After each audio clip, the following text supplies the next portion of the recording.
Eczema, চুলকানি, দাউদ, অ্যালার্জির ক্ষেত্রে যে ওয়েনমেন্টটি ভালো কাজ করে সেটি হচ্ছে বেটামেসন ওয়েনমেন্ট। আসসালামু আলাইকুম, শামস মেডিসিন টিপসে আপনাদের সবাইকে স্বাগতম। আমি আবারও চলে আসলাম আপনাদের মাঝে নতুন একটি টপিক নিয়ে। আজকে আমার টপিক হচ্ছে বেটামেসন ওয়েনমেন্ট, যার জেনেরিক হচ্ছে বেটামেথসন। এটি মূলত অ্যালার্জি, চুলকানি, দাউদ, একজিমা ইত্যাদির ক্ষেত্রে কাজ করে থাকে। সুতরাং টপিকটি শুরু করার পূর্বে আপনাদের কাছে আমার অনুরোধ, প্লিজ বন্ধুরা চ্যানেলটি সাবস্ক্রাইব করুন এবং বেল আইকনটি বাজিয়ে দিন, তাহলে পেয়ে যাবেন আমার নিত্য নতুন ভিডিও। এবং এই ভিডিওটি আপনার টাইমলাইন থেকে শেয়ার করে দিন। এর ফলে হয়তো আপনার উপকৃত হতে পারেন, অথবা আপনার প্রিয় মানুষজন যারা একজিমা চুলকানির সমস্যা ভুগছে তাদের উপকারে আসতে পারে। যারা অলরেডি আমার চ্যানেলটি দেশ এবং প্রবাস থেকে সাবস্ক্রাইব করেছেন তাদেরকে জানাই অসংখ্য ধন্যবাদ। আবার বলছি, চ্যানেলটি সাবস্ক্রাইব করে বেল আইকনটি বাজিয়ে দিন। চলুন বন্ধুরা আমরা চলে যাই আমাদের মেইন টপিকসে। বেটামেসন 0.5% মলমটিতে রয়েছে বেটামেসন ডাইপ্রোপিওনেট, যা ত্বকের প্রদাহ, চুলকানি, লাল ভাব এবং ফোলাভাব কমাতে ত্বকে ব্যবহৃত একটি শক্তিশালী টপিক্যাল কর্টিকস্টেরয়েড। সাধারণত প্রদাহজনক ত্বকের জন্য ডাক্তারদের দ্বারা নির্ধারিত হয়। বেটামেসন কর্টিকোস্টেরয়েড নামক ওষুধের একটি শ্রেণীর অন্তর্গত, যা অ্যাড্রিনাল গ্রন্থি দ্বারা উৎপাদিত হরমোনের ক্রিয়া অনুকরণ করে। এগুলি শরীরের রোগ প্রতিরোধ ক্ষমতাকে শান্ত করতে সাহায্য করে যখন এটি অতিরিক্ত প্রক্রিয়া দেখা, যেমন একজিমা বা ডার্মাটাইটিস। এই পর্যায়ে বন্ধুরা আমরা যে বিষয়টি জানবো সেটি হচ্ছে এই মেটামেসন ওয়েনমেন্টটি কিভাবে কাজ করে, অর্থাৎ এই যে ওয়েনমেন্টটা রয়েছে এটি কিভাবে কাজ করে এই বিষয়ে আমরা বিস্তারিত জানবো। এটি বন্ধুরা প্রথমে রয়েছে ত্বকের প্রদাহজনক কোষের কার্যকলাপ হ্রাস করে, অর্থাৎ ত্বকে যদি প্রদাহজনক যে কোষ রয়েছে সেই কার্যকলাপ হ্রাস করতে সহায়তা করে বেটামেসন ওয়েনমেন্ট। প্রোস্টাগ্ল্যান্ডিন এবং লেপিফ্রিনের মতো প্রদাহজনক রাসায়নিকের নিঃসরণ হ্রাস করে এই অয়েনমেন্টটি। ত্বকের রক্তনালীগুলিকে সংকুচিত করে লাল ভাব এবং ফোলাভাব কমাতে সহায়তা করে এই অয়েনমেন্টটি। এর ফলে চুলকানি, প্রদাহ এবং জ্বালার মতো লক্ষণগুলি থেকে মুক্তি পাওয়া যায়। অর্থাৎ এটি কোন কোন ক্ষেত্রে কাজ করে থাকে এই বিষয়ে আমরা বন্ধুরা জানলাম। এই পর্যায়ে বন্ধুরা আমরা জানবো যে এই বেটামেসন অয়েনমেন্টের ব্যবহার বা ইউনিট, অর্থাৎ এটি কোন কোন কাজে ব্যবহার করা হয়। বেটামেসন মলম সাধারণত কর্টিকোস্টেরয়েড প্রতি ভালো সাড়া দেয় এমন অবস্থার জন্য নির্ধারিত হয়, যার মধ্যে রয়েছে অটোপিক একজিমা, অটোপিক একজিমা বা অটোপিক ডার্মাটাইটিস, এই সমস্যার কারণে কিন্তু এটি ব্যবহার করা হয়। কন্ট্রাক্ট ডার্মাটাইটিস, এই ক্ষেত্রেও এই অয়েনমেন্টটি ব্যবহার করা হয়।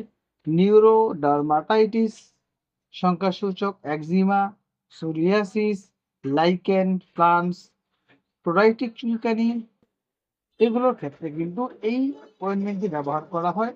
এগুলি প্রদাহ, লাল ভাব, আঁশযুক্ত দাগ এবং চুলকানি দ্বারা চিহ্নিত ত্বকের রোগের ক্ষেত্রেও কিন্তু এই অয়েনমেন্টটি ব্যবহার করা হয় সেই সমস্যা দূর করার জন্য। তবে গুরুত্বপূর্ণ দ্রষ্টব্য রয়েছে, এটি শুধুমাত্র একজন স্বাস্থ্যসেবা পেশাদার দ্বারা নির্ধারিত হলেই ব্যবহার করা উচিত, যিনি কর্টিকোস্টেরয়েড মলম উপযুক্ত কিনা তা নির্ধারণ করতে পারেন। অর্থাৎ একজন অভিজ্ঞ চিকিৎসকের দ্বারা এই অয়েনমেন্টটি ব্যবহার করতে হবে, যিনি কর্টিকোস্টেরয়েডের সমস্যা এই মলম উপযুক্ত কিনা সেই বিষয়ে অবগত রয়েছেন। এই পর্যায়ে বন্ধুরা আমরা জানবো যে এই মলমটি বা অয়েনমেন্টটি কিভাবে আপনি ব্যবহার করবেন। প্রথমেই আক্রান্ত স্থানে মলমের একটি পাতলা স্তর বা স্তরণ করতে হবে, অর্থাৎ ওই যে আক্রান্ত হয়েছেন সেই স্থানে এই মলমটাকে প্রয়োগ করতে হবে।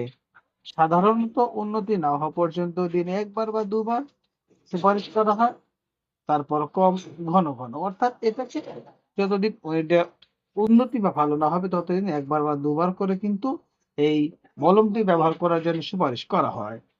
মলম অদৃশ্য না হওয়া পর্যন্ত আলতো করে ঘষুন, অর্থাৎ আপনি যেখানে এই মলমটি ব্যবহার করবেন সেখানে মলমটি দেওয়ার পরে মলমটি শেষ না হওয়া পর্যন্ত আলতো করে আপনাকে এই মলমটি ঘষতে হবে।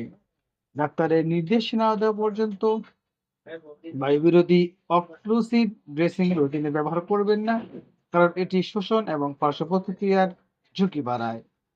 অনেক অবস্থার জন্য চিকিৎসা সময়কাল স্বল্পমেয়াদী, সাধারণত 2 থেকে 3 সপ্তাহ বেশি নয়, যদি না একজন ডাক্তারের অন্যথায় পরামর্শ দেন। অর্থাৎ এই ক্রিমটি আপনি স্বল্প সময়ের জন্য ব্যবহার করবেন, সেটা 2 থেকে 3 সপ্তাহ, এর বেশি নয়। এবং ডক্টর যদি আপনাকে অ অন্য কোনো ক্রিম ব্যবহার করতে না বলা হয়, সেই ক্ষেত্রে ডক্টরের পরামর্শ অনুযায়ী ক্রিমটি দিবেন। এ পর্যায়ে বন্ধুরা আমরা জানবো এই ওয়েনমেন্টের পার্শ্ব প্রতিক্রিয়া আছে কিনা। আমরা জানি যে প্রতিটি ওয়েনমেন্ট বা মলমের পার্শ্ব প্রতিক্রিয়া রয়েছে। তেমনি করে এই বেটামেসন ওয়েনমেন্ট এর স্বাভাবিক বা সাধারণ পার্শ্ব প্রতিক্রিয়া রয়েছে। যেমন সকল শক্তিশালী টপিক্যাল স্টেরয়েডের মতো বেটামেসন পার্শ্ব প্রতিক্রিয়া সৃষ্টি করতে পারে, বিশেষ করে যদি দীর্ঘ সময় ধরে বা শরীরের বৃহৎ অংশ ব্যবহার করা হয়। অর্থাৎ এটি যদি আপনি বহু সময় ধরে ব্যবহার করেন এবং শরীরের বড় অংশে এটা ব্যবহার করে, সেই ক্ষেত্রে একটি পার্শ্ব প্রতিক্রিয়া হতে পারে। যেমন সাধারণ স্থানীয় প্রভাব, জ্বালা বা হুল ফোটানোর মতো অনুভূতি, শুষ্কতা এবং জ্বালা, চুলকানি ইত্যাদি এই ধরনের স্বাভাবিক বা পার্শ্ব প্রতিক্রিয়া হতে পারে। সুতরাং যদি আপনি এটি দীর্ঘমেয়াদী ব্যবহার করেন, তাছাড়া দীর্ঘায়িত ব্যবহারের ফলে সিস্টেমিক শোষণও হতে পারে, যা বিরল ক্ষেত্রেও হরমোনের ভারসাম্য এবং অ্যাড্রিনাল ফাংশনকে প্রভাবিত করে। সুতরাং আপনি যদি এটি দীর্ঘমেয়াদী ব্যবহারের প্রয়োজন হয়, সেই ক্ষেত্রে ডক্টরের পরামর্শ নিয়ে আপনাকে এই ক্রিমটি ব্যবহার করতে হবে। সুতরাং বন্ধুরা আমরা বলতে পারি বেটামেসন 0.5% মলম একটি শক্তিশালী টপিক্যাল কর্টিকোস্টেরয়েড, যা প্রদাহ এবং চুলকানি কমিয়ে বিভিন্ন প্রদাহজনক ত্বকের অবস্থা চিকিৎসার জন্য ব্যবহার করা হয়। স্থানীয় এবং পদ্ধতিগত পার্শ্ব প্রতিক্রিয়ার সম্ভাবনার কারণে এটি অবশ্যই একজন স্বাস্থ্যসেবার পেশাদারের নির্দেশে অনুসরণ ব্যবহার করা উচিত। সঠিক ব্যবহার লক্ষণগুলির উল্লেখযোগ্য উপশম আনতে পারে, তবে অপব্যবহার বা অতিরিক্ত ব্যবহারের ফলে সমস্যা হতে পারে। সেই ক্ষেত্রে অবশ্যই আপনাকে সচেতন হয়ে এই ক্রিমটি ব্যবহার করতে হবে। সুতরাং আপনার যদি একজিমা বা অ্যালার্জি বা চুলকানি যদি সমস্যা থাকে, আপনি প্রয়োজন বোধে এই ক্রিম অয়েনমেন্টটি ব্যবহার করতে পারেন। সেই ক্ষেত্রে একজন অভিজ্ঞ ডক্টরের পরামর্শ নিন। তাছাড়া আপনার পাশে যে স্বাস্থ্যসেবা কর্মী রয়েছে রেজিস্টারকৃত, তার সাথে আলোচনা করে ব্যবহার করতে পারেন। তবে কোনোভাবেই ডক্টরের পরামর্শ বা স্বাস্থ্য কর্মীর পরামর্শ ছাড়া এই অয়েনমেন্টটি ব্যবহার করবেন না, এবং অন্য কাউকে এই ক্রিমটি বা অয়েনমেন্টটি ব্যবহার করতে পরামর্শ দিবেন না। আমাদের এই চ্যানেলের মাধ্যমে শুধুমাত্র আমরা আপনারা কোন রোগের জন্য কোন মেডিসিনটি ব্যবহার অথবা সেবন করতে পারে সেই সম্পর্কে বলা হয়। সুতরাং যে কোনো মেডিসিন সেবন অথবা ব্যবহার করার পূর্বে একজন অভিজ্ঞ ডক্টরের পরামর্শ নিন। ভিডিওটি যদি আপনার কাছে ভালো লাগে এবং উপকারী মনে হয়, তাহলে অবশ্যই বন্ধুদের সাথে শেয়ার করে দিন। আবারও বলছি বন্ধুরা, প্লিজ চ্যানেলটি সাবস্ক্রাইব করুন এবং বেল আইকনটি বাজিয়ে দিন, তাহলে পেয়ে যাবেন আমার নিত্য নতুন ভিডিও, এবং এই ভিডিওটি আপনার টাইমলাইন থেকে শেয়ার করে দিন। এর ফলে হয়তোবা আপনি উপকৃত হতে পারেন, অথবা আপনার প্রিয় মানুষজন যারা বিভিন্ন এই ধরনের সমস্যায় ভুগছে, তাদের উপকারে আসতে পারে। আজ এ পর্যন্তই। আগামীকালকে আবার কথা হবে নতুন কোনো টপিকসে।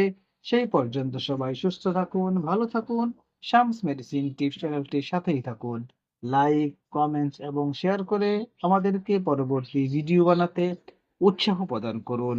কারণ আপনাদের উৎসাহই আমাদেরকে সামনের দিকে এগিয়ে নিয়ে যেতে সাহায্য করে। তাছাড়া আপনাদের যদি নির্দিষ্ট কোনো টপিকসের উপর জানার ইচ্ছা থাকে, অর্থাৎ ভিডিও আপনারা দেখতে চান, সেই ক্ষেত্রে নির্দিষ্ট টপিকস এর নাম উল্লেখ করুন। আমরা অবশ্যই সেই ধরনের টপিকস আপনাদের সামনে নিয়ে আসব। আজ এ পর্যন্তই। সবার সুস্থতা কামনায় খোদা হাফেজ।